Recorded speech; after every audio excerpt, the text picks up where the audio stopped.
To begin the project, you'll need the fabric, hoop, yarn, punch needle and needle threader, as well as scissors. Start by loosening the hoop and set the outer loop to the side. Lay the inner hoop on a flat surface and place the fabric on top and center it.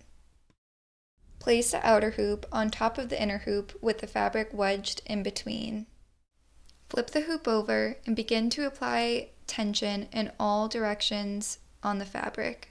This ensures that the fabric is as tight as a drum. Once satisfied, fully tighten the bolt on the hoop. To set the punch needle height, turn the knob to loosen and tighten it so that it sits between 4 and 6. Verify with a ruler that it's 17 millimeters. Grab the metal threader and place it through the back of the center hole.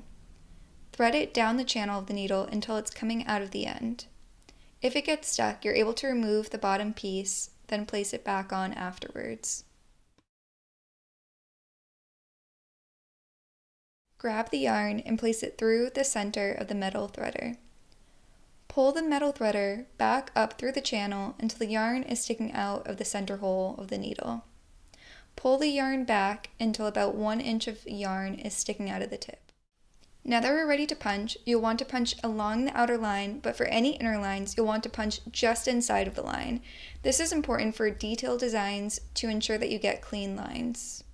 Start by punching the outer line by having the angled face of the needle face the direction that you're going. You want to punch all the way down until the punch needle edge hits the fabric. When coming up, skim the needle along the fabric and move on to the next hole. If you pull up the needle too far, the yarn will come undone. To fix any mistakes, rub the tip of the needle on the fabric to close the weave. To start again, pull tension on the yarn, then continue punching. Since you want the angled face of the needle to be facing the direction that you're moving, you need to either turn the needle or the hoop in order to switch directions. I prefer moving the hoop, but both methods work. Once the outline is complete, move inwards towards the center until it's all filled in.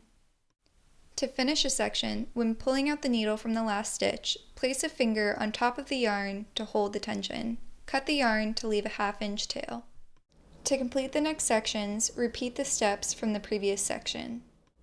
If you get any long loops, this can happen from what's called a double punch.